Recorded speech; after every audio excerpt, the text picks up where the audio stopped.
effectivement. C'est son petit côté social. Bonjour à tous. Je suis obligée de les couper, c'est incroyable. Bonjour à tout le monde.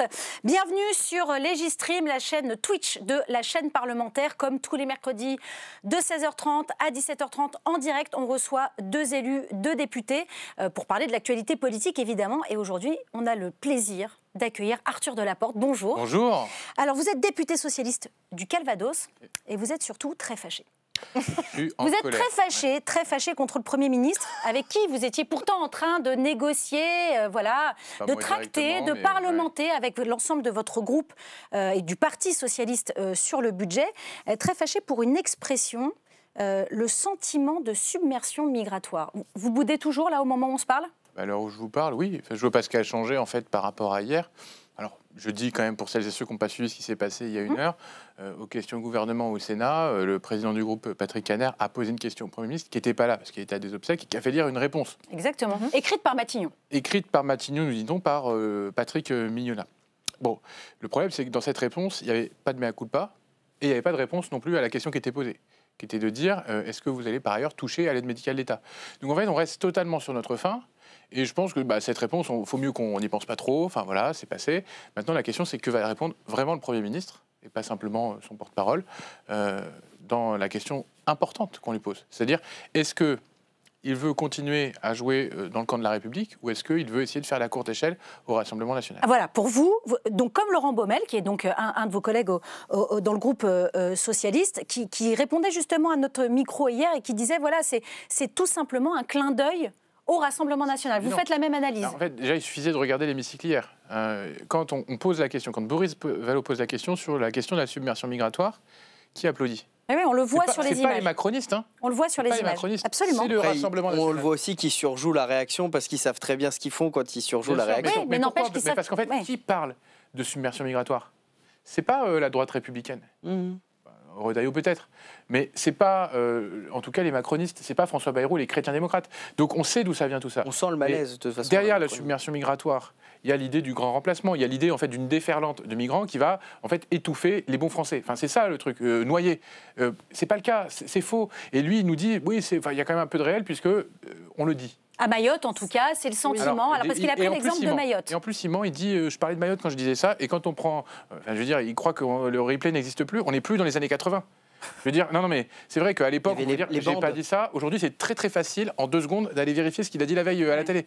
Donc voilà. C'était en l'occurrence sur LCI, sur un plateau. C'était sur LCI. Et en fait, je pense que François Bayrou, c'est un homme d'un autre temps. Il a un certain nombre de présupposés, de préjugés racistes. Enfin, je veux dire, c'est vrai, on n'allait pas, quand on allait à l'école dans les années 60, comme François Bayrou, 70, voilà, on n'avait pas exactement la même éducation. Donc aujourd'hui, je pense que les jeunes d'aujourd'hui n'emploieraient plus le terme de submersion migratoire. Ouais. Mais donc ils pourraient le dire, hein, voilà, je suis un homme d'un autre temps, je suis un peu has-been, c'est pas grave, ça arrive. Il est pas assez déconstruit. Voilà. Non mais c'est ça. Et pour vous, c'est pas une erreur. C'est pas une erreur, c'est pas une maladresse. Pour vous, c'était à dessein. Pour moi, c'était clairement quelque chose qu'il pensait. Il l'avait d'ailleurs dit dans son discours de politique générale. À un moment, il y a un passage qui m'avait un peu gêné, qui était, vous voyez, dans un village, quand il y a un étranger, ça va.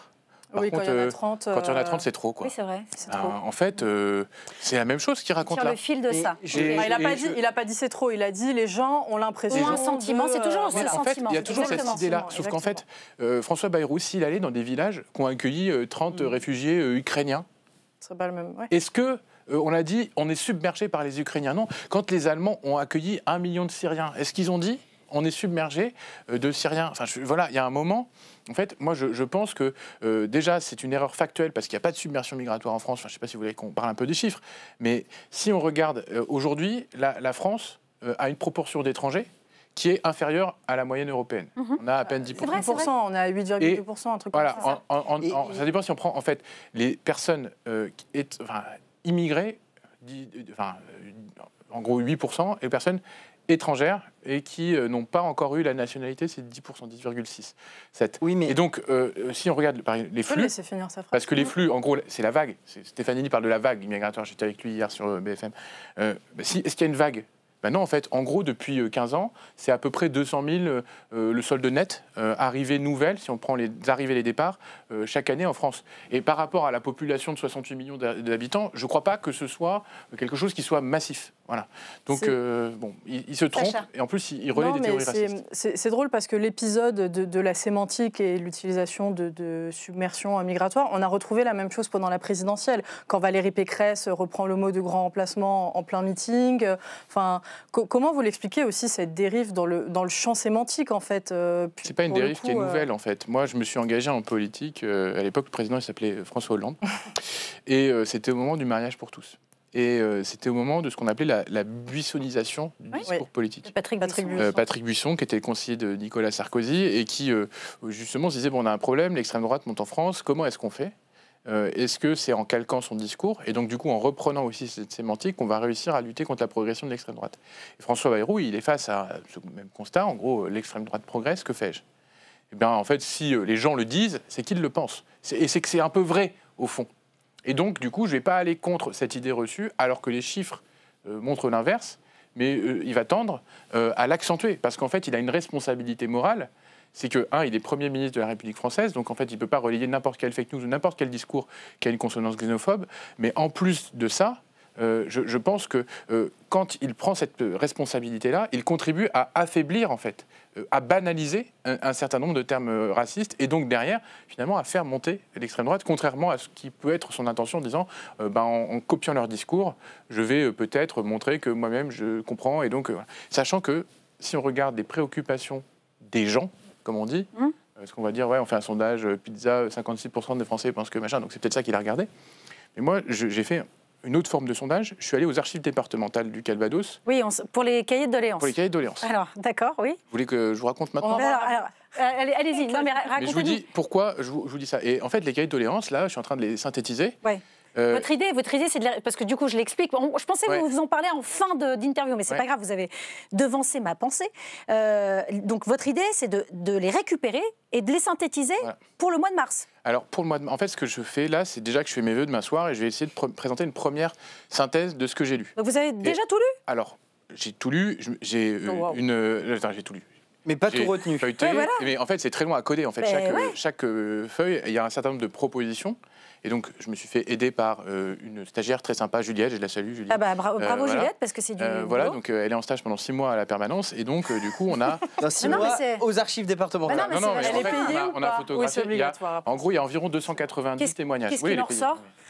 Et qu'est-ce qu'il en ressort ? Et justement, sur la question de l'immigration, le nombre de personnes qui disent qu'il faut des politiques sur les 290 lettres migratoires plus restrictives, c'est 10 personnes. 10 personnes sur 290. Donc on vient de me dire que c'est la principale priorité des Françaises et des Français. Bon, si on prend les Gilets jaunes, on peut se dire, ça faisait partie des gens qui avaient des revendications à porter, des besoins, etc. Et ils nous parlent plus de leur petite retraite, de la question des salaires. Et sur les revendications démocratiques, c'est alors un truc un peu populaire, c'est supprimer les avantages des anciens présidents de la République. Ça, c'est un truc, c'est le truc qui ressort le plus. Mais est-ce qu'en 5 ans, il n'y a pas eu quand même une poussée de l'extrême droite et des idées réactionnaires ? Est-ce que vous craignez pas que si on refait la même chose maintenant, ce sera peut-être pas 10, mais peut-être 30, 40, 50 ? Alors, on est en 2019, c'est vrai que ça a bougé. Et c'est pour ça, d'ailleurs, que mon objectif, c'est d'essayer de rassembler, justement, aller dans les semaines qui viennent, si j'arrive à trouver le temps, les différentes problématiques, et partir avec un questionnaire en porte-à-porte pour voir si les préoccupations qui étaient celles des habitants de ma circonscription en 2019 sont toujours les mêmes aujourd'hui. Et qu'est-ce qui a évolué, dans quel sens, et quelles sont les dynamiques, en fait. Et donc, c'est pour ça qu'après, en mars, je ferai des réunions avec les habitants pour présenter les résultats de ce qu'ils disaient il y a 5 ans, ce qu'ils me disent aujourd'hui, et voir, en fait, un peu comment les choses ont évolué. Pardon, excuse-moi. Excuse-moi, Valérie, mais comment ce discours-là... On a tous un rôle à jouer là-dedans qui est de vulgarisation par les chiffres et tout. Est-ce que ça a un réel impact de parler de chiffres face à des discours qui sont relayés puissance 10 000 sur les réseaux sociaux, à la télévision quel est votre moyen de lutter contre ça à vous, en fait ? En fait, ce qui est sûr, c'est qu'on ne se bat pas à armes égales. La fake news, la peur, a toujours plus d'écho sur les réseaux sociaux qu'un discours qui va reposer sur des chiffres, sur la réalité, en fait, tout simplement. Donc, moi, je pense qu'il y a un travail de pédagogie à faire. Et d'ailleurs, je vous remercie de prendre le temps de le faire, parce que c'est vrai que quand on est sur un plateau télé, on sait qu'on a à peu près 1 minute 30 pour placer son message. Alors là, nous, on est ensemble 30 minutes. Voilà. Mais non, mais c'est vrai que... Bouscule les codes. On peut parler plus longtemps, notamment voilà, des chiffres, des données, des faits. Donc et c'est important, c'est pour ça qu'on le fait. C'est pour ça que la chaîne parlementaire le fait. Vas-y Hugo. Non, je voulais faire une vanne, sauf qu'il y a des pizzas qui nous attendent, mais c'est une private joke entre nous. Ah, d'accord, donc on ne peut pas comprendre. Il y avait une question dans le chat de Lagofu qui vous demandait, est-ce qu'on peut vraiment s'étonner que le gouvernement centriste survit grâce à l'aval du RN, puisqu'il ne veut pas laisser à la gauche la possibilité de gouverner? Est-ce que l'on va indéniablement vers un glissement autoritaire raciste du centre? Ça, c'est une possibilité que je ne souhaite pas, et c'est pour cela aussi qu'on est très inquiet aujourd'hui. Parce qu'on voit très bien que le gouvernement, aujourd'hui, il a le choix pour rester au pouvoir entre s'assurer de la non-censure d'une partie de la gauche, ou du Rassemblement national. Voilà, on y revient. Alors, peut-être un petit point d'explication. C'est un peu tout ce que... Pardon. C'est un peu tout ce qui se joue là avec cette CMP et au-delà même avec cet accord de non-censure. Donc peut-être, expliquez-nous, on en revient en fait à l'expression sentiment de submersion migratoire. Il a fait capoter, entre guillemets, des discussions qui justement étaient en train de servir ça et de servir ces deux chemins en fait qui sont en train de se tracer. Donc expliquez-nous peut-être où vous en êtes maintenant. Est-ce que vous allez quand même vous rendre à cette CMP de toute façon? Donc, qu'est-ce qui se dit? Qu'est-ce que vous vous dites? Est-ce que vous pouvez nous dire, là, au moment où on se parle, quel est l'état d'esprit du Parti socialiste? Ce que je peux vous dire, c'est que aujourd'hui, on est dans un état d'esprit où on a été choqué, clairement, par l'inconséquence du Premier ministre. Parce que ce qui a conduit à la précédente censure, et je pense que ça, il faut bien le comprendre, c'est que Michel Barnier a commencé à vouloir négocier avec le Rassemblement national. On a eu un communiqué du Premier ministre qui dit « j'ai proposé à Marine Le Pen, elle n'en a pas voulu », etc. Donc il montrait qu'il était dans une démarche transactionnelle avec le RN. Donc en termes de banalisation, on a difficilement fait mieux. Donc là, nous, on s'est opposé à ça, on a censuré Michel Barnier, notamment pour ces raisons-là. Et derrière, en fait, les premières discussions qu'il y a eu à l'Élysée, je rappelle que le RN n'était pas convié. Oui. Donc ça a commencé comme ça, François Bayrou. Ça a commencé avec l'idée qu'il fallait faire autre chose. Et donc c'est aussi pour ça qu'on s'est engagé dans ces discussions jusque-là. Et c'est aussi pour ça que, en fait, ce qui se passe là n'est pas anodin, parce qu'on a l'impression que la méthode qui avait été trouvée de dire « OK, on exclut le RN des discussions et on essaie d'avoir d'autres types de discussions », mais en fait, elle ne fonctionne pas jusqu'au bout. Donc là, il faut une clarification de la part du gouvernement pour que nous, on puisse re-rentrer de nouveau en discussion tant on a été en fait, échaudé. Parce que, en fait, on dit souvent, oui, vous avez le mot submersion, c'est un prétexte, etc. Non, c'est pas un prétexte, parce que en fait, c'est le symbole derrière d'une dérive de la manière dont il gouverne. S'il ne recadre jamais Bruno Retailleau, qui dit « moi, j'en ai rien à faire des socialistes, puis en fait, si on lâche trop aux socialistes, je m'en irai », et qui n'hésite pas, jour après jour, à balancer des horreurs. Et ben, en fait, moi, ça me pose un vrai problème. La circulaire, même Retailleau, qui est sortie la semaine dernière... Qui remplace la circulaire Valls. Je rappelle quand même qu'on parle de 30 000 personnes. Voilà, donc on remet les choses... voilà. Ça sera peut-être 20 000 s'il y a la circulaire Retailleau. Ça veut dire qu'on va réduire, en gros, les voies d'accès aux autorisations exceptionnelles de séjour, AES, admission exceptionnelle. Eh bien, ça va avoir quoi comme conséquence? Des conséquences sur la pénurie de main-d'œuvre dans un certain nombre de secteurs, hôtellerie, restauration, bâtiments, etc. Donc moi, je suis vraiment choqué d'avoir un ministre de l'Intérieur qui fonctionne que par idéologie. Et moi, j'attendrai du Premier ministre qui dise au ministre de l'Intérieur je suis désolé, Coco, tu ne peux pas faire ça tout seul comme ça dans ton coin.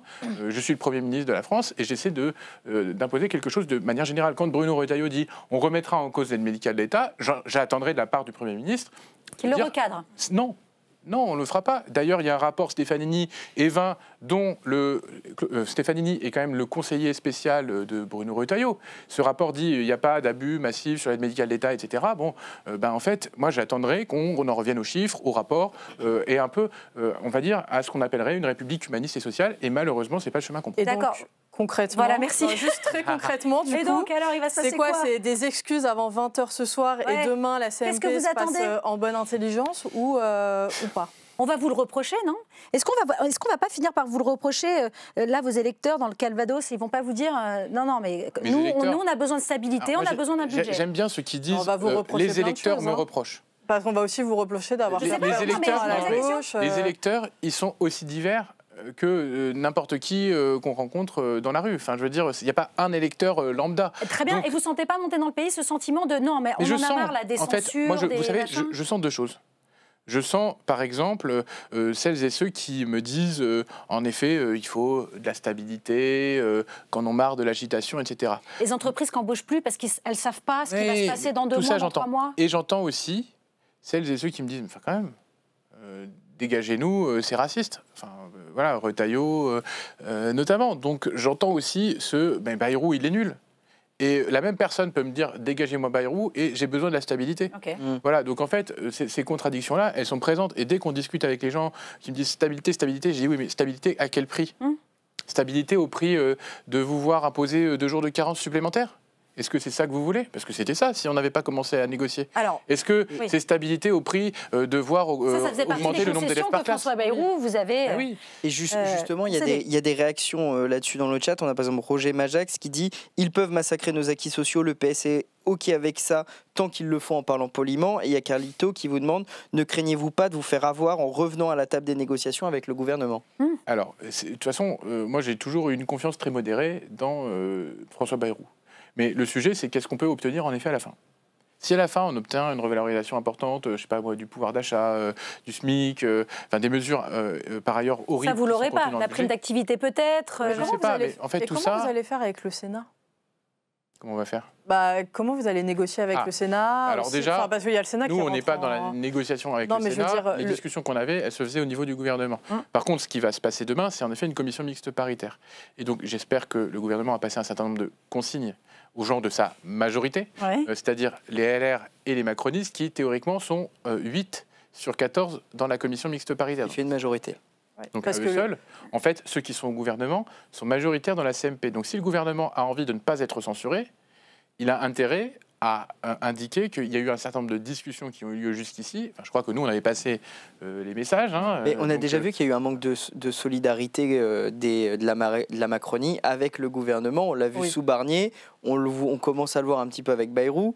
Est-ce que vous ne risquez pas de vous faire avoir par les députés plutôt que par Bayrou? Si à la fin, la CMP ne correspond pas à ce que nous attendions, si François Bayrou ne revient pas sur ces propos qui facilitent l'accession au pouvoir du RN, à un moment, ils vont devoir en payer des conséquences. Et je crois qu'un certain nombre d'entre eux, et Bruno Retailleau le premier, tiennent à leur gyrophare. Donc, s'ils veulent rester en poste, ils ont plutôt intérêt à se rendre compte qu'à un moment, ils ne peuvent pas se moquer de nous à toute heure du jour et de la nuit. Et je le dis en pensant à la porte-parole du gouvernement, à qui je fais une dédicace spéciale, qui a parlé... Donc Sophie Primas. Sophie Primas, ce matin, qui est sénatrice LR, qui a parlé ce matin des socialistes comme de personnes qui prenaient les Français en otage. Bon, alors déjà, j'ai envie de dire que c'est plutôt les expressions que d'habitude la droite utilise à l'égard des cégétistes à la veille des vacances de Noël. Mais même ça, j'ai du mal à l'accepter.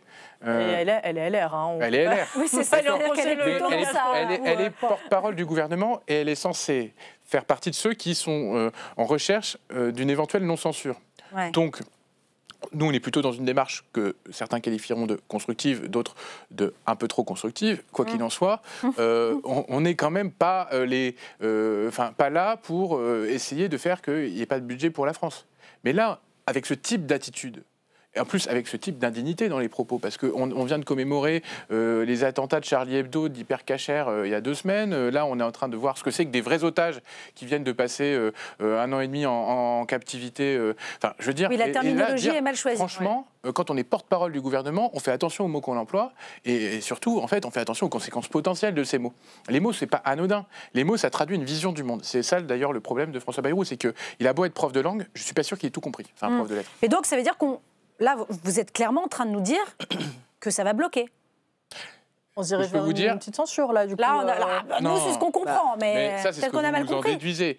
Moi, alors, déjà, d'une part, le Parti socialiste prendra sa décision le jour J. Voilà, vous l'avez bien vu la dernière fois. La semaine prochaine. C'est fort probablement la semaine prochaine. Du coup, voilà, nous, on est dans une discussion permanente. Et la dernière fois, on a pris notre décision une demi-heure avant la censure. Parce que vous voyez bien qu'il y a une espèce de dilemme quand même profond entre, d'un côté, le fait qu'on sait à quel camp on appartient, la gauche, on sait ce qu'on défend. Mais on se dit, si on peut obtenir des victoires, même si on est dans l'opposition, même si ce budget ne nous va pas, mais si on peut faire en sorte que ce budget qui de toute façon, enfin ce gouvernement ne serait pas tombé la semaine dernière parce que le RN ne l'aurait pas censuré. Oui. Donc voilà, on a quand même obtenu voilà, les numériquement jours de carence, parlant, ça marche pas. Mais... la revalorisation du budget de l'hôpital, etc. Bon, ça marchait pas, mais on a obtenu des choses. Donc voilà, si on peut obtenir des choses, nous on préfère obtenir quelque chose que rien, mais tout en restant dans l'opposition. On n'est pas au gouvernement. Et justement, ça réagit dans le chat. Il y a Tranche qui vous demande quel gage peut offrir le PS à Bayrou que le RN n'est pas actuellement en position de lui faire. Bayrou s'en fiche du PS, il a le RN dans sa poche maintenant, il est en faveur de réussir là où Barnier a échoué. Est-ce que vous pensez qu'il y a déjà un accord de non-censure entre eux? C'est là le problème, c'est que si tout ceci est dans la finalité de ne pas avoir de censure de la part du Rassemblement national, et c'est ça qui nous pose problème, nous, ce n'est pas le chemin que nous avons voulu tracer. Et donc c'est pour ça qu'en fait, ce faisant, il accentue la possibilité de censure de notre côté. Et moi, je ne cautionnerai pas un gouvernement qui ferait une alliance implicite ou explicite avec l'extrême droite. On est vraiment dans House of Cards, en fait. C'est ça, raison, Valérie. Oui, c'est exactement ça. C'est ce qu'on se disait juste avant de démarrer l'émission. C'est qu'en gros, vraiment en termes de chiffres, il y a 589 députés, donc 577 députés. La moitié étant 289. Oui, voilà, pardon, c'est ça, j'ai mélangé la majorité et voilà. Mais en tout cas, tout ça pour dire que si le RN s'est entendu ou s'entend sur le fait de ne pas voter cette censure, c'est quoi, c'est du temps perdu? Alors, c'est pas du temps perdu parce que ça peut être des victoires pour les Françaises et les Français à la fin. Je veux dire, ce qu'on aura obtenu, ça restera, je l'espère, dans ce qui sortira de la commission mixte paritaire. Si on arrive à faire en sorte que le budget de la culture, de la recherche ne soit pas amputé, si on arrive à faire en sorte qu'il y ait une revalorisation du pouvoir d'achat, si on arrive aussi à supprimer les 4000 postes, parce qu'il y a quand même eu des engagements oraux qui ont été pris.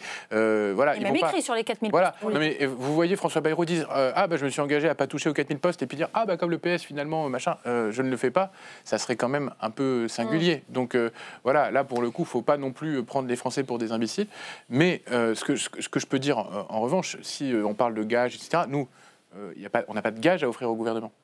En fait, le seul truc qu'on peut dire, c'est on vous censure pas. C'est notre seul pouvoir, mais il est énorme. Parce qu'en fait, c'est un pouvoir, c'est une épée de Damoclès, pouvoir de vie ou de mort sur le gouvernement. Enfin, voilà. Donc, du coup, c'est pas rien. Et pour ce qui est du Rassemblement national, on a vu aussi à quel point eux n'étaient pas des personnes avec qui on pouvait discuter de façon durable. Enfin, vous avez vu comment Marine Le Pen a fait danser sur un volcan Michel Barnier pour à la fin le faire sauter. Notre invité d'après ne serait pas d'accord avec vous parce qu'elle a ouvert à la signature un de ses textes au RN. On en parlera avec elle. Et ça me choque. Mais ça me choque parce que justement, moi, je pense qu'à l'image de ce qui se passe dans d'autres pays en Europe qui font face à une montée de l'extrême droite, la question de l'étanchéité de la digue, elle est essentielle.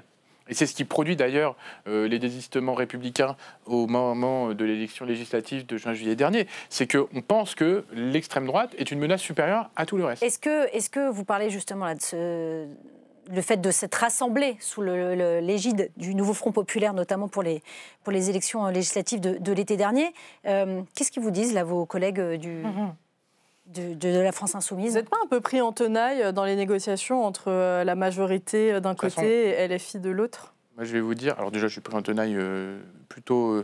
c'est pas la question de ce que m'en disent les insoumis ou ce que me disent les macronistes. Non, mais vous ne recevez pas des pressions de tous les côtés. C'est plutôt un peu la question. En fait, on résiste pas mal à la pression des côtés. La seule question qui se pose, c'est par rapport à nous-mêmes. Qu'est-ce qui est la bonne chose à faire? Est-ce qu'il faut mieux un budget qu'on refuse ou pas de budget du tout, quitte à faire tomber un gouvernement? C'est un peu ça le type de question qui se pose à nous. Mais c'est pas tout à fait ce que vous étiez en train de dire juste avant. Ce que vous étiez en train de dire juste avant, c'est barrage au Rassemblement national, c'est la priorité, c'est la ligne, c'est la philosophie même de ce qu'on est, de ce qu'on essaie de faire ici. Là, vous êtes plutôt en train de... Vous voyez ce que je veux dire, c'est pas tout à fait la même chose. Ce que je dis toujours, c'est qu'il y a deux piliers. Il y a le pilier de la République, et il y a le pilier du quotidien, de la vie, de la vie économique, de la vie sociale du pays. Et donc, en fait, nous, on est toujours en train d'arbitrer entre ces deux impératifs. Mais pour moi, il y a des choses qui ne se discutent pas. La question de la République, ça ne se discute pas. Et il y a des choses qui se discutent, c'est quelle est, la nécessité ou non d'avoir un budget tout de suite maintenant, quelles sont les conséquences de la non-adoption d'un budget, etc. Mais c'est pour ça qu'il faut absolument que François Bayrou clarifie sa position par rapport à la question républicaine. Et à partir du moment où vous avez un doute sur une alliance entre le RN et le gouvernement pour le prochain budget, pourquoi ne pas d'emblée se dire on va voter la censure en fait? On peut très bien dire ça, et donc du coup on n'a pas de budget potentiellement, et derrière en fait, qu'est-ce qui se passe? On peut avoir aujourd'hui les collectivités sont en attente d'un truc qui s'appelle la 2TR pour financer des équipements. Il y a un certain nombre aussi de choses qui sont en suspens, les impôts qui pourraient augmenter, etc. Donc à un moment, je pense quand même qu'il faut un budget. Mais sauf qu'aujourd'hui, est-ce que les conditions sont réunies pour avoir un budget tout aussi injuste qu'il soit, parce que de toute façon on a voté contre au Sénat, etc. Voilà, ça c'est la question qu'on se pose. Donc là, je vous livre les choses parce que c'est vrai que c'est un dilemme qui n'est pas si simple que ça. Mais le problème, c'est que dans ce dilemme pas si simple que ça, François Bayrou a ajouté un deuxième dilemme, qui est la question morale. Voilà. Et donc en fait, moi j'aurais préféré qu'on s'en exonère. Parce que voilà. Et donc, indépendant de cette question morale, du coup, très concrètement, qu'est-ce qui vous ferait ne pas voter la censure? Augmentation du SMIC, on ne touche pas à l'AME. Voilà, alors pas toucher à l'AME, ça c'est toujours pour moi la question morale, mais c'est aussi une question de santé publique. Oui, aussi. Donc après, il y a la question évidemment de comment on s'assure que ce budget n'ampute pas le pouvoir d'achat des Françaises et des Français, comment on arrive à faire en sorte qu'il y ait des efforts de justice fiscale qui soient faits du côté des plus grandes fortunes. J'ai entendu que Bernard Arnault grinçait des dents. C'est donc qu'on va dans le bon sens. Voilà, je crois retour de l'ISF ou quelque chose qui y ressemble. Alors voilà, on est en train d'essayer de voir comment on met une imposition sur le patrimoine des plus grandes fortunes.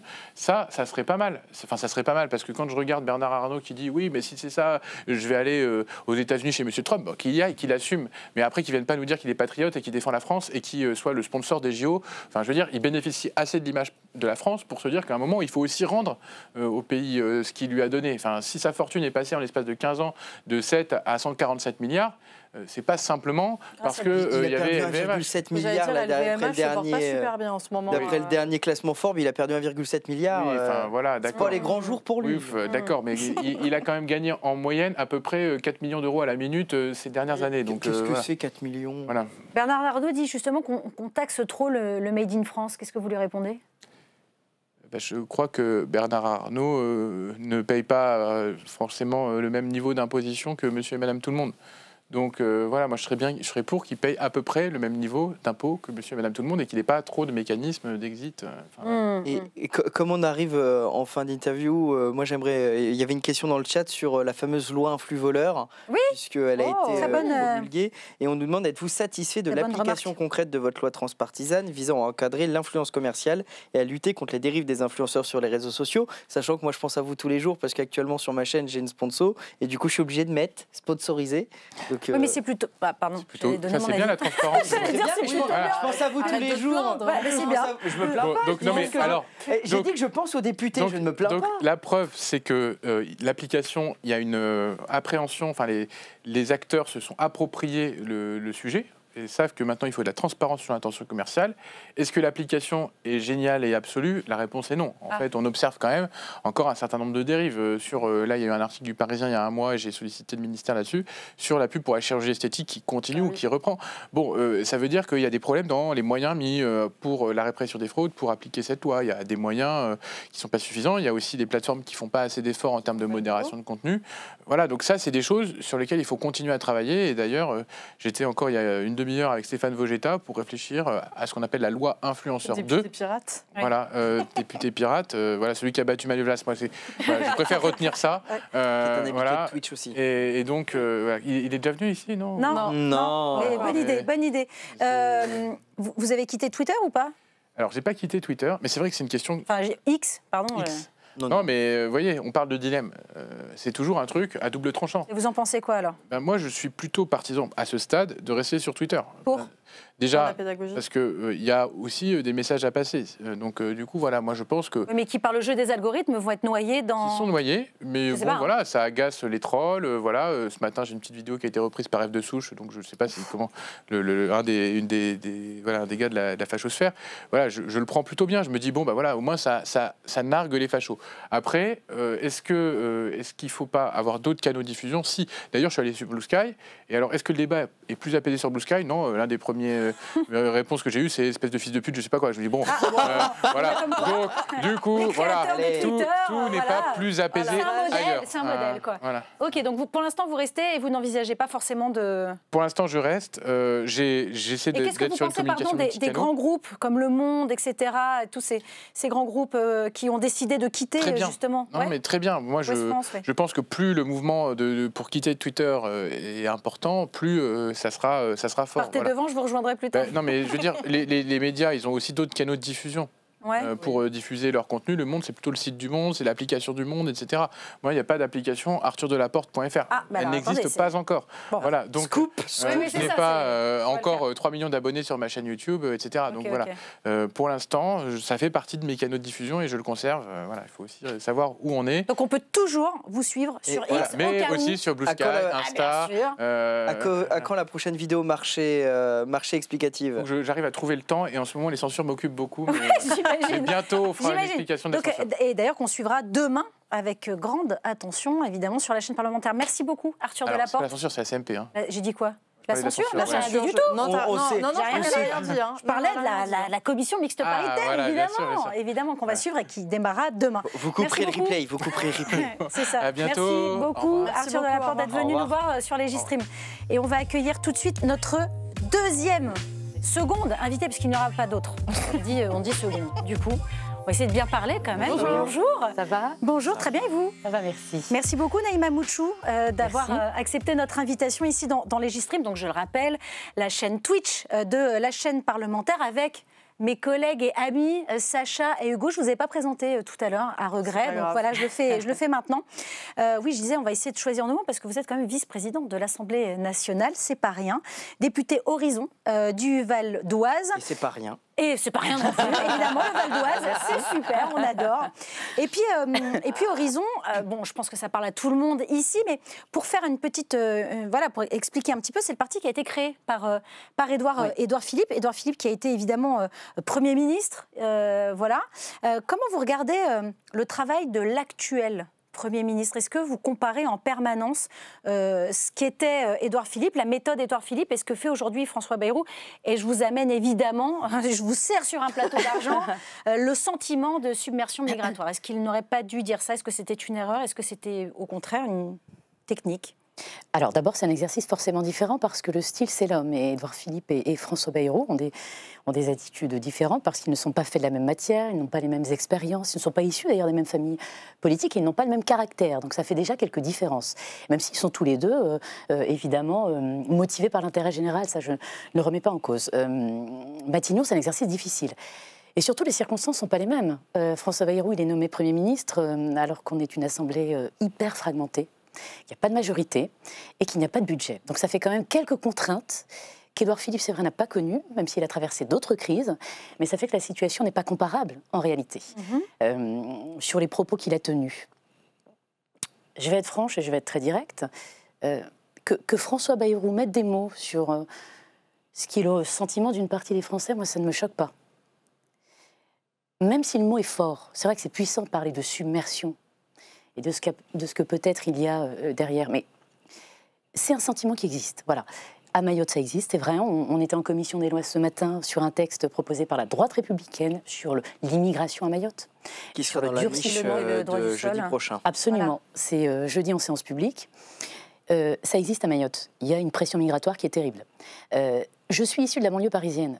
Les tensions entre les populations locales et les populations immigrées, elles existent.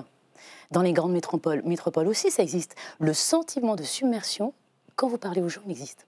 Oui, mais quand le sentiment n'est pas corroboré par les chiffres, vous avez un rôle aussi à jouer là-dedans, justement, ne pas amplifier la situation par des mots qui sont peut-être pas corrects et qui ne correspondent pas à la situation factuelle. Et je complète des mots qui font partie du vocabulaire du Rassemblement national. Alors je redis, le sentiment de submersion, il existe chez les Français, aussi une partie des Français.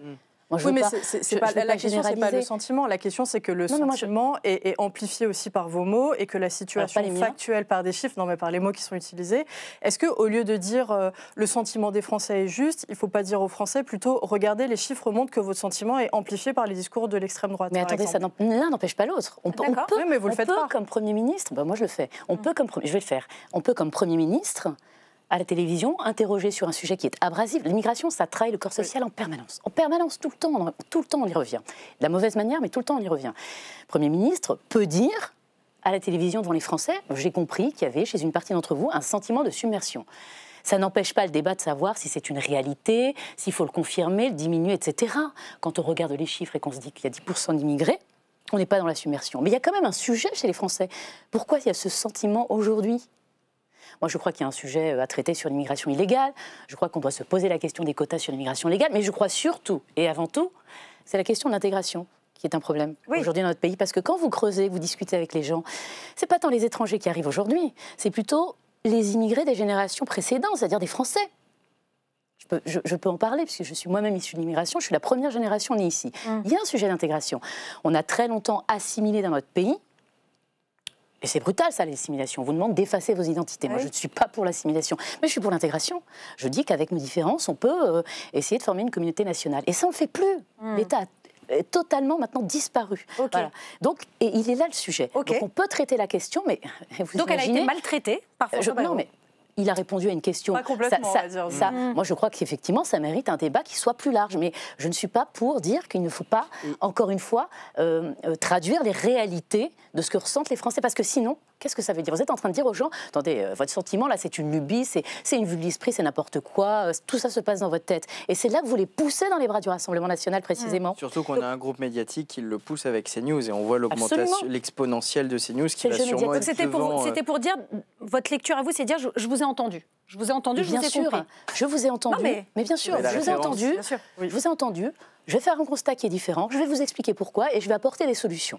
Bon, c'est la responsabilité politique, tout simplement, mais la polémique qui a surgi, notamment d'une partie de la gauche, le faux camp du bien, excusez-moi, quand de la générosité exacerbée, l'accueil inconditionnel, etc. Donc on ne peut pas parler de sentiment de submersion. Je trouve que c'est précisément jouer le jeu du Rassemblement national. Précisément. Justement, c'est rappelé dans le chat, il y a Tranche qui dit l'immigration, c'est la 10e préoccupation des Français et des Françaises sur 14, d'après le dernier baromètre de l'Ipsos pour le Conseil économique, social et environnemental en septembre 2024. Et pourtant, c'est omniprésent dans l'écosystème politico-médiatique. Comment vous l'expliquez ? Parce que, alors l'immigration, alors c'est 10e, parfois c'est un peu moins, etc. Mais vous avez raison. Parce que pas la priorité absolue, quoi. Non, ça n'est pas la priorité absolue, mais c'est un sujet quand même, parce que c'est un sujet pour les Français. Mais parce que je crois que ça les renvoie à leur sentiment d'identité et de rapport à l'autre. Vous voyez, on n'a jamais réglé vraiment cette question de l'identité en France. C'est quoi être français? C'est vrai qu'on peut se poser la question sans aller dans les polémiques, sans parler de grands remplacements, mais de manière apaisée. Je ne suis pas faite d'un seul bloc, par exemple, en ce qui me concerne. J'ai une culture qui est celle de mes parents. Ils sont issus d'une immigration marocaine. Bon, qu'est-ce que j'en fais? Comment ça s'intègre dans le paysage politique aujourd'hui? Il se trouve qu'il y a des discours qui sont très durs à entendre. L'immigration n'est pas une chance. Je veux dire, il faut arrêter avec ces slogans. Ça blesse et ça fait mal. Moi, j'ai plutôt tendance à être ferme sur le régalien, vous voyez. Mais l'immigration n'est pas une chance. Je ne vois pas où ça nous amène. Donc... Vous êtes mal à l'aise par rapport à notre ministre de l'Intérieur? On sait qu'il y a un malaise quand même dans la Macronie sur les différents propos qui ont pu être tenus. Est-ce qu'il va trop loin pour vous, le ministre de l'Intérieur? Horizon, c'est la Macronie. Est-ce que, pardon? Est-ce que Horizon, c'est la Macronie? C'est l'ex... Enfin, vous aviez été député Oui, vous avez central. Ça change tellement de nom, c'est plus. Non, mais c'est un parti politique à part, puisque moi, j'ai commencé en 2017 dans l'élan du président de la République, avant assez rapidement de rejoindre et de cofonder Horizon avec le Premier ministre. Oui, c'est différent. On pourra en parler après, mais c'est différent, oui. Et du coup, par exemple, Bruno Retailleau qui soutient Némésis, même s'il est revenu dessus, etc. Mais un ministre de l'Intérieur qui soutient un parti ouvertement raciste, etc. Comment vous réagissez? Némésis, pour info, c'est un collectif féministe d'extrême droite. Voilà. Féministe et extrême droite, oui, bon, ils se définissent comme ça, quoi. Alors, Bruno Retailleau, d'abord, il a une capacité à exprimer de manière assez simple auprès des Français un certain nombre de préoccupations. Et ça, on peut lui rendre. C'est quelqu'un de sincère, c'est quelqu'un qui a plutôt le sens de l'État. Donc moi, je respecte ça. Ça ne veut pas dire que je sois d'accord sur tout. Et c'est mon rôle dans le débat parlementaire et dans le débat avec le gouvernement de le dire. L'immigration n'est pas une chance, typiquement, dont je parlais tout à l'heure. Je ne suis pas d'accord avec ça et je le lui ai dit. Et on a eu cette conversation. Et il y a d'autres points sur lesquels je ne suis pas d'accord. Mais j'ai aussi des points communs. On n'est pas tout à fait éloignés. En réalité, je considère que l'immigration est un sujet dont on doit se saisir, vraiment. Au-delà des polémiques stériles, de cette ambiance à l'Assemblée nationale où on ne peut pas dire un mot sans être... Pardon, mais on ne peut pas dire un mot sur ce sujet sans être traité de facho ou d'extrême droite. Vous voyez, moi, et notamment LFI a tendance à me renvoyer en s'appelant Naïma Mouchi, on ne peut pas quand même dire attendez, enfin, je suis française à part entière et comme vous, j'ai le droit d'avoir un avis.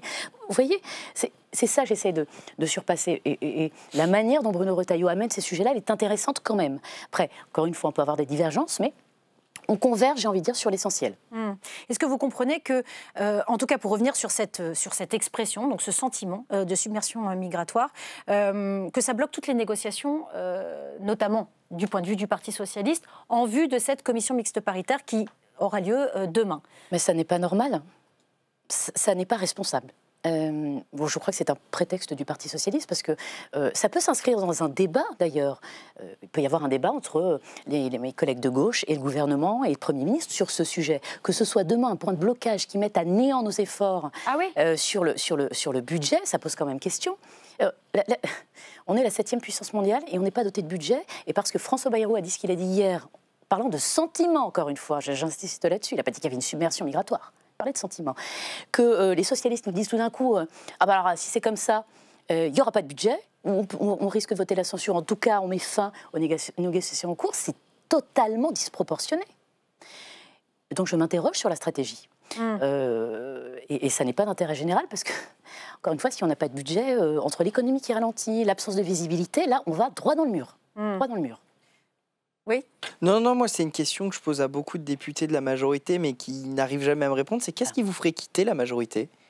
Alors, j'ai déjà le soutien. Mais moi, j'ai déjà un pas à l'extérieur. Moi, j'ai choisi cette liberté. Quand j'ai décidé de rejoindre Édouard Philippe, quand on a monté cette aventure Horizon, c'était déjà un pied à l'extérieur. C'était pour dire, je ne suis pas tout à fait faite du même bois que mes collègues issus du... Oui, mais à l'Assemblée, vous n'êtes pas inscrite dans l'opposition, donc de facto, vous êtes dans la majorité. Non, c'est vrai, effectivement, parce que c'est ma responsabilité de dire, je suis en soutien d'un gouvernement qui va essayer de faire adopter un budget. C'est facile d'être dans l'opposition, encore une fois, de faire la critique en permanence, de s'opposer, etc. C'est plus difficile de construire. Donc c'est un effort que je fais quelque part aussi, je dois le dire, de dire je suis en soutien de François Bayrou. C'est pas ma famille politique, je pense pas toujours la même chose, mais je suis là aussi pour essayer de faire avancer un peu les choses. C'est ce qui explique ma position aujourd'hui. Donc un pied à l'extérieur et un pied dedans parce que c'est la responsabilité qui est la mienne aujourd'hui. Mais je garde une forme de liberté. Mais ça ne veut pas ce qui vous je ferait ne vote mettre les pas deux toujours pieds à comme mes côté. collègues. Voilà, je dis ce que je pense. Je suis tout à fait à l'aise revenir, dans ce profil. vous parliez justement de ce budget, ça vous inquiète, on le sent et on l'entend dans vos propos. Donc il y a cette commission mixte paritaire qui va se réunir donc demain. Petit point d'explication, pas pour vous parce qu'évidemment vous connaissez la mécanique par cœur, mais peut-être pour ceux qui nous regardent. À cause de cette fracturation politique de l'hémicycle dont vous parliez justement tout à l'heure, il a été mis en place un système avec un 7e député tournant. Donc parfois c'est Horizon, parfois c'est Modem et parfois ce sont les écologistes. Voilà, cette place tournante, elle tourne entre ces trois partis, ces trois groupes politiques. Vous n'en faites pas partie. Voilà, pas de bol. Là, dans cette CMP, il n'y aura pas de personnalité issue du groupe Horizon. Est-ce que vous vous sentez exclu des discussions? Alors, c'est le jeu. Effectivement, on est 10 groupes politiques. Que vous acceptez, qui vous semble logique? Moi, j'ai tendance à respecter les règles à l'Assemblée nationale. Il y a un règlement et on ne peut pas tous participer à la commission mixte paritaire. Il se trouve qu'on est un groupe d'une trentaine de députés, on n'est pas 180. Et donc, on est moins représentés. Le système de dire on tourne... C'est tournant. Oui, ça nous permet une fois, effectivement, à échéance régulière, d'être présents. Là, c'est pas de chance, mais ça ne veut pas dire qu'on est exclu du jeu. Alors ben oui, ça ne veut pas dire qu'on exclut du jeu. On sait que ce sera un budget difficile, on sait que ce ne sera pas le budget parfait. Nous on voudrait faire des économies, on voudrait voir des réformes, donc notamment en matière de dépenses. Le texte issu du Sénat, par exemple, vous convient? Il y aura des choses à discuter, mais je vais vous dire la vérité, c'est qu'on n'en aura pas les moyens. On n'a pas les moyens d'imposer les choses. On donne une direction, on dit, il y a un déficit public qui est grave. On n'est pas très loin du précipice économique, on ne sait pas si on a 1 mètre, 2 mètres, 5 mètres, on n'est pas très loin. Et donc, il faut engager des réformes de structure. Mais on sait que François Bayrou, il n'a pas les moyens de faire ça aujourd'hui. Il n'a pas de majorité. Donc, on dit, il faut peut-être revoir le millefeuille administratif, peut-être lutter contre la fraude pour ramener un peu d'argent, peut-être imaginer une allocation sociale unique. Donc, on avance quelques idées. Mais les vraies grandes réformes, elles seront tranchées avec l'élection présidentielle. Vous voyez? Donc, notre responsabilité, ça va être de doter la France d'un budget. Ça ne peut pas être à n'importe quel prix, parce que la stabilité, elle aura un prix. Il y a quand même des limites. Est-ce que 1 000 milliards de dettes, c'est un prix qu'on a déjà payé? Si les socialistes viennent avec une liste de courses de 40 milliards de dépenses, ça va être un sujet, évidemment. Pourquoi ça va être un sujet? Parce que même si, bien évidemment, les responsables il faut qu'on ait un budget, il faut qu'on passe à l'étape d'après. Mais l'objectif des 3% là qu'on a pour 2029, on y sera tenu. Donc c'est-à-dire que l'année prochaine, on va revenir sur le sujet, et encore l'année après, et encore l'année après. Donc on ne pourra pas se satisfaire. Mais on est contraint.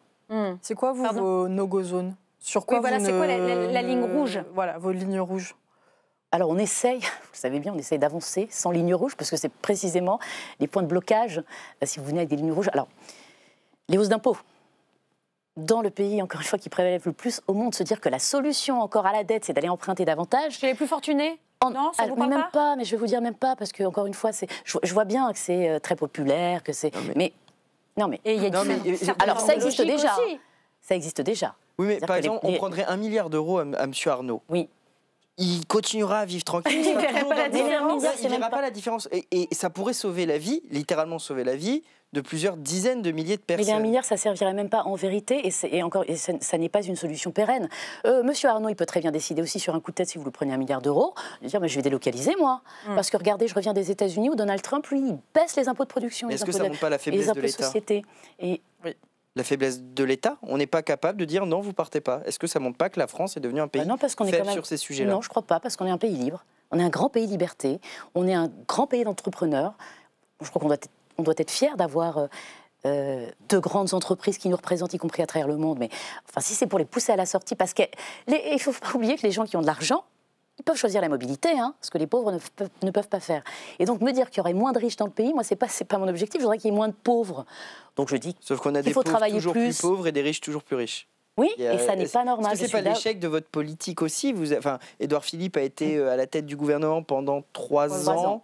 Est-ce que ce n'est pas aussi l'échec d'Édouard Philippe? Et du coup, comment être crédible auprès des électeurs, puisqu'il a déjà annoncé sa candidature à la présidentielle de 2027, si ma mémoire est bonne. Oui, c'est ça. On lui dit, oui, mais votre bilan, c'est tac, 1000 milliards, des pauvres toujours plus pauvres, des riches toujours plus riches. Oui. Est-ce qu'il n'y a pas un manque de crédibilité d'une certaine façon? Vous avez raison, il faut être factuel. Alors, Édouard Philippe peut être attaqué sur d'autres choses que ça, parce qu'en l'occurrence, quand il a été à Matignon pendant 3 ans, il a baissé le déficit public sous la barre des 3%. Il a réussi à le faire sans augmenter les impôts. Voilà. Et puis il a libéré le monde du travail, il s'est passé beaucoup de choses, les ordonnances travail. On était dans une dynamique qui nous a permis de faire de grandes réformes justement qui ont eu des impacts. Et puis les choses se sont gâtées parce que les crises sont arrivées, le quoi qu'il en coûte a grevé le déficit. Le Covid, on parle du Covid, bien sûr. Évidemment. Et la vérité, c'est que depuis 40 ans, nous n'arrivons pas à nous désintoxiquer de la dette et de la dépense publique en permanence. Alors vous travaillez au pôle idée justement auprès d'Édouard Philippe et peut-être même pour préparer sa campagne, j'imagine. Quelles sont vos idées? Qu'est-ce qui sort de ce pôle idée là? Qu'est-ce que vous allez proposer pour 2027? Alors, c'est long, 2 ans encore. Hein. Putain, 2 ans. 2 ans et demi. C'est long. C'est vrai que 2 ans c'est long. Oui, 2 ans c'est long. Et bien, on y travaille. On y travaille. On était dimanche dernier à Bordeaux. On a tenu le premier congrès interrégional. Puisque vous savez que les territoires, c'est important pour nous, ce lien de proximité, travailler avec les élus locaux, parce que ça fait remonter des idées qu'on n'a pas toujours, parce qu'on est englué, vous savez, dans le débat national. Ça, c'est important et ça donne du souffle. Et précisément, ça alimente. Ça nous alimente. Nous aurons, d'ici là, je n'ai rien à révéler aujourd'hui. Dommage. Même si j'y travaille. Bon, vous reviendrez nous voir. Il faudra, je vous promets de revenir, il faudra des choses massives pour sortir de la situation. Oui, un projet massif, c'est ce qu'il dit. Édouard parle effectivement d'un projet massif. Il a raison parce qu'il faudra engager de grandes réformes structurelles si on veut sortir de la situation dans laquelle on est. À la Christelle Morancet, par exemple? Alors, je le dis peut-être, donc la présidente de la région Pays de la Loire, qui a, on parle beaucoup d'elle en ce moment, notamment parce qu'elle a coupé drastiquement le budget de la culture dans sa région. Est-ce que, c'est une bonne chose pour vous, selon vous? Comment vous regardez ce qu'elle a fait? L'intention qui a été la sienne. Moi, je trouve que c'est une décision courageuse. Aller tailler dans la dépense publique pour un élu, c'est jamais simple. Après, la manière dont elle l'a fait, la méthode peut t'interroger. Voilà, c'est pour vous dire qu'on n'est pas toujours en phase, vous voyez. Le débat, il vit aussi chez nous. On est quelques-uns, effectivement, à se questionner. Elle viendra en réunion de groupe et j'aurai la possibilité, justement, de poser la question pour savoir comment le tissu local réagit, comment elle fait auprès de ces associations qui n'auront plus de subventions, etc. C'est vrai que c'est un questionnement. Oui. Moi, j'ai une question à vous poser. Vous savez, je vais vous dire, pardon, pour finir, je ne suis pas... D'abord, je ne suis pas néolibérale, je ne suis pas la plus libérale des philippistes. Je n'ai pas cette vision-là. J'essaie d'incarner quelque chose d'un peu différent. Oui, à l'Assemblée, vous avez souvent votre propre discours. J'ai souvenir d'une séance la semaine dernière où vous disiez « Alors, ce n'est que mon avis, pas celui du groupe. » voilà. Oui. Ouais, non, mais tant mieux. Heureusement que ça fonctionne aussi comme ça à l'Assemblée. Moi, j'avais une question un peu plus sur qu'est-ce que c'est qu'être député à Horizon. On l'a dit tout à l'heure, vous avez fait toute la mandature 2017-2022 à LREM. Pourquoi avoir choisi Horizon? Et aujourd'hui, est-ce que vous pouvez très concrètement nous dire qu'est-ce qui différencie Horizon d'Ensemble pour la République, sachant qu'on a quand même vu un beau glissement à droite de la majorité présidentielle ces 2 dernières années, quoi. Donc, qu'est-ce qui vous différencie? Qu'est-ce qui vous rapproche? C'est quoi Horizon aujourd'hui, en fait, à part le parti d'Édouard Philippe pour 2027? Quand je me suis engagée en 2017, je me suis engagée par conviction évidemment, avec l'envie d'abord d'avoir une vision pour le pays et pas d'être englué dans les crises, dans le court-termisme, ou alors encore pire dans les petites phrases, dans les dictats de la communication, etc. Horizon, c'est une famille politique où on construit une vision pour le pays, un projet à long terme. On est sur une vision de la France à 2025, à 2030. C'est comme ça qu'on construit la suite pour les générations d'après. Et ça manque aux politiques. Et puis, je vous dirais que c'est une méthode aussi. Il y a une manière de faire de la politique aujourd'hui, on le voit un peu différente. LFI va conflictualiser beaucoup le Rassemblement national dans la stratégie de la normalisation, etc., stratégie. Que vous avez alimenté en ouvrant votre texte sur les nuisances aéroportuaires. Les nuisances aériennes. Moi, je ne crois pas avoir fait ça parce que... Alors, peut-être expliquer pas l'immigration, typiquement. Alors, j'ai déposé une proposition de loi qui vise à lutter contre les nuisances aériennes. Exactement. C'est un sujet dans mon département du Val d'Oise qui est avec Roissy-Charles de Gaulle. Et je l'ai ouvert à l'ensemble des députés. Mais parce que c'est un sujet sachant qu'à l'Assemblée, il y a un barrage de beaucoup de groupes qui refusent de faire co-signer au RN et maintenant à l'UDR. Oui, mais ces mêmes personnes n'hésitent pas à déposer les mêmes amendements et à voter ensemble. C'est le même principe. À partir du moment où on considère que l'adversaire est l'ennemi, arrose sur l'ennemi, on ne vote pas avec lui. Alors certains vous diraient que la signature, on peut le décider. Le vote, on ne peut pas le décider. Non, ça c'est de la sémantique, etc. La politique, c'est aussi de la sémantique. Mais vous avez raison. Mais là, c'est de la petite sémantique, alors. Mais le résultat est le même. Le résultat est le même. Donc je crois que ça, c'est de l'hypocrisie absolue. Moi, j'ai ouvert parce que je n'ai pas ouvert... Imagine, j'ai pas ouvert... à signer sur un thème comme l'immigration au Rassemblement national. Ça, je ne le ferai pas, parce qu'on n'est pas aligné. Mais les nuisances aériennes, c'est un sujet de santé publique, c'est un sujet de développement écologique qui me semble être transpartisan. Donc ça ne se joue pas dans les mêmes sphères. Voilà. J'ai perdu le fil, pardon. Non, pas du tout. Mais pour revenir là-dessus, est-ce que ça vous a été reproché? Oui. Mais bien sûr. Bien sûr que ça m'a été reproché. Juste parce avant, que je ne participe pas à la stratégie de la diabolisation. Parce que, pardon, mais moi j'ai compris, je suis lucide, je crois, j'ai compris que ça ne fonctionnait pas. Donc je prends le Rassemblement national comme il est, c'est un groupe pléthorique, et je le combats sur le projet, les idées. Je me confronte à lui. Bien sûr qu'il peut y avoir des débordements chez eux. Je dis que la stratégie de normalisation, elle est là, mais que la normalisation, ça prend du temps. Donc ça n'est pas un parti comme les autres, je le dis ça. Mais je ne le combats pas par l'invective, en les traitant à longueur du journée d'antisémites, etc. Moi, ce qui m'intéresse, c'est l'électorat. Ce qui m'intéresse, c'est pourquoi les gens vont voter Rassemblement national en masse, y compris dans les populations, d'ailleurs, issues de l'immigration, pour en revenir au sujet, un vrai sujet. Oui. Ça s'est passé aux États-Unis, ça se passe de plus en plus chez nous. C'est ça qui m'intéresse. Donc je les combats sur le plan des idées, comme je combats les filles sur le plan des idées. Pardon, c'est un lien, mais ça m'intéresse particulièrement. Comment vous parlez aux populations issues de l'immigration, et qui décident aujourd'hui de voter Rassemblement national? Très directement, moi, je leur pose la question, je leur demande ce qui les motive. Qu'est-ce qu'on vous répond? En général, c'est cette idée Marine Le Pen, elle donne cette impression d'autorité, de retour à l'ordre. Ça intéresse beaucoup les populations. Alors, je n'aime pas stigmatiser les populations immigrées. Non, mais je constate que beaucoup d'entre eux, parce que je les connais bien, quand même, que ce soit dans leur culture, dans leur famille, dans la transmission des valeurs, beaucoup sont attachés à cette idée d'ordre aussi. À cette idée de travail qui paye, de s'en sortir dans la vie. On retrouve beaucoup chez ces gens-là des entrepreneurs, des petits entrepreneurs, des gens qui se débrouillent. Donc ça leur parle, ce discours. Et à l'inverse... Des gens qui se sont dit, nous, on s'est très bien intégrés, nos enfants se sont bien intégrés, pourquoi les nouvelles générations... je trouve que c'est un discours qui revient beaucoup aussi. Pourquoi les gens qui arrivent ces dernières années, eux, ne s'intègrent pas, soi-disant... slash c'est de leur faute, entre guillemets. Oui, bien sûr, bien sûr. C'est un peu ça qui revient aussi, oui, ça revient pour le coup. Tout à fait. OK. Autre sujet, Édouard Philippe s'est exprimé il y a pas très longtemps sur la fin de vie. Il n'est pas particulièrement pour qu'on traite ça à travers une loi. Qu'est-ce que vous en pensez? C'est un sujet, c'est un sujet difficile, hein, parce que ça renvoie à des choses souvent très personnelles pour Édouard Philippe. Pour moi-même. C'était pour son papa, à l'occurrence, à Édouard Philippe. Et j'ai vécu la même chose avec mon propre père. Donc, vous voyez, ça vous met dans des situations où votre expérience personnelle, elle dit quelque chose. Mais il a raison de dire aussi, en même temps, j'ai envie de dire, que ces expériences personnelles, elles ne signifient pas non plus que c'est l'alpha et l'oméga de la loi. Parce que, comme responsable politique, on doit faire la part des choses entre nos émotions, notre intime et ce qui est l'intérêt général. Donc il a raison de poser la question. Il y a un manque criant de moyens dans les soins palliatifs aujourd'hui en France. Ça, c'est terrible. C'est terrible pour les familles, c'est terrible pour les proches, c'est évidemment terrible pour ceux qui vivent cette situation. Et il faut absolument qu'on arrive à accélérer là-dessus. Enfin, c'est pas au niveau de ce qu'est notre pays aujourd'hui. Okay. Voilà, donc il y a ce problème à régler. Puis après, il y a le débat qu'il va y avoir sur l'aide active à mourir, mais qui est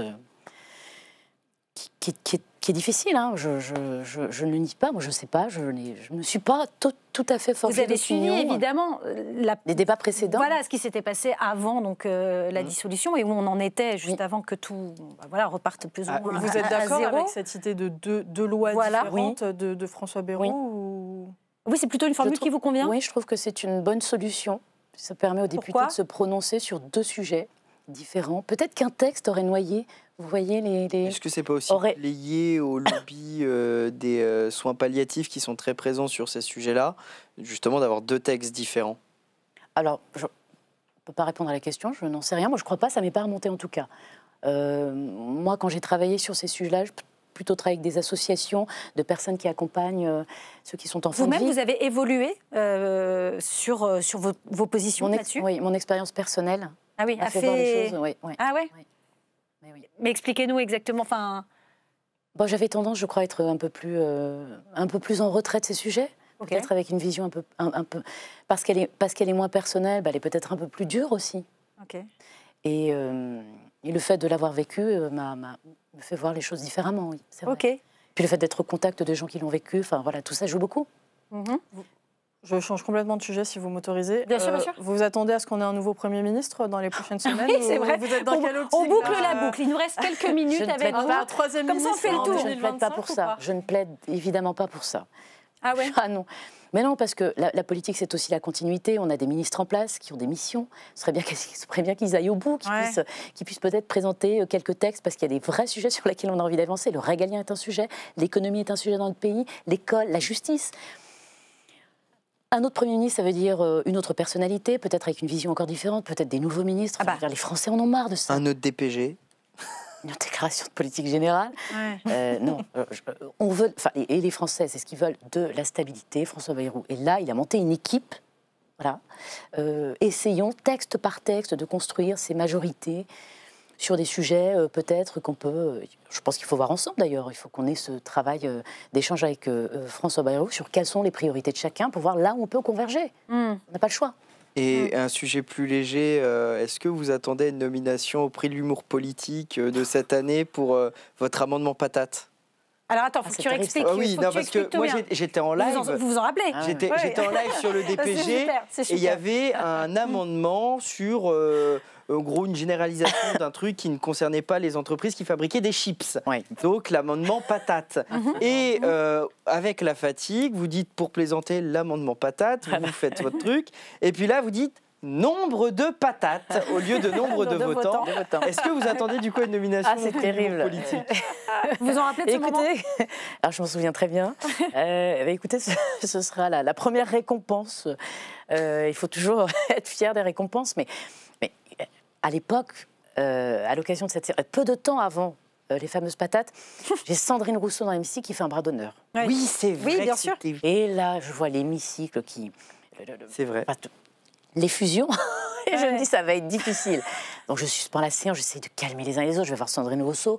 Est-ce que tu as fait ce bras d'honneur? Oui, j'ai fait ce bras d'honneur. Mais elle n'est pas allée en direction. C'est ça. Oui. Elle m'a envoyé par SMS. Je lui ai demandé si elle avait fait. J'ai commencé le geste, mais je ne l'ai pas terminé. Je l'ai commencé, c'est vrai, en direction du Rassemblement national, c'est vrai. Je lui dis, Sandrine, tu te rends compte que oui, mais je m'excuse. Très bien, tu t'excuses. Je vais voir Madame Le Pen. Madame Rousseau va faire des excuses. On est d'accord, on reprend la séance. Vous tutoyez Sandrine Rousseau, vous voyez Marine Le Pen? Là, dans la manière dont vous venez de le raconter. Oui, mais parce que Sandrine Rousseau m'a tutoyé. Ok. Alors, moi, j'ai pour principe de vous voyer. Non, mais c'est intéressant parce que... Okay. J'ai pour principe de vous voyer toujours. Je vois mes collaborateurs. Sandrine Rousseau m'a tutoyé, donc je lui rends son tutoiement. Madame Le Pen, je la vous vois. Des proximités Madame Le Pen, je la vous vois, oui. Ok. Et donc, alors, Marine Le Pen vous dit... Donc, je vais voir Madame Le Pen et je lui dis, écoutez, Madame Rousseau va s'excuser. Je vous propose de reprendre les débats, de poursuivre, hein, n'est-ce pas? Et bon, elle est un peu hésitante, je ne sais pas trop. On reprend, je lui dis, écoutez, on va se calmer, etc. Donc il y a eu ce moment de tension où finalement je réussis à faire en sorte que nous repartions, mais ça a dû rester quelque part, parce qu'effectivement la fatigue. Au moment de ce débat, j'entends le mot patate partout dans l'hémicycle, ça ressort pas dans le... Oui, on vous voit dire amendement patate. Patate, les patates, etc. Et voilà. Et donc du coup, oui, combien de patates? On s'était bien marré. Une dernière toute petite question. Si je dis pas de bêtises, vous étiez au Perchoir hier soir lors du vote de la loi sur le remboursement pour les femmes victimes de cancer du sein. Ça fait partie aussi des chouettes moments de vie politique et des moments importants que vous pouvez vivre en tant que vice-présidente de l'Assemblée nationale, ces moments-là. Oui. Racontez-nous peut-être comment vous l'avez vécu. Oui, c'est important parce qu'on était effectivement, il y a eu cette unanimité en plus, même pas 141 députés sur un sujet important, hein, qui est le cancer du sein. Effectivement, et ce qui montre aussi qu'on peut, alors pas sur tous les sujets, mais quand même sur un certain nombre de sujets, converger et le faire dans la dignité. Les débats se sont bien tenus, ils étaient de qualité. On a eu une députée Rassemblement National qui a témoigné. Elle est victime elle-même d'un cancer. Et elle est venue témoigner hier de la douleur qui est la sienne, mais aussi de l'espoir que suscite ce texte. Texte communiste, hein, c'est un texte de Fabien Roussel qui a fait l'unanimité de l'Assemblée nationale. C'est un bel espoir pour la suite. Bon, merci infiniment, Naïma Mouchou. Merci beaucoup d'avoir participé à Légistream. Et puis, merci à vous deux, bien sûr. On remercie tous ceux qui nous ont écrit, tous ceux qui nous regardent. Et puis, on se retrouve nombreux, la semaine prochaine, bien sûr, pour Légistream. Rendez-vous 16h30 en direct avec de nouveaux invités. Merci beaucoup. Salut tout le monde. Ouais.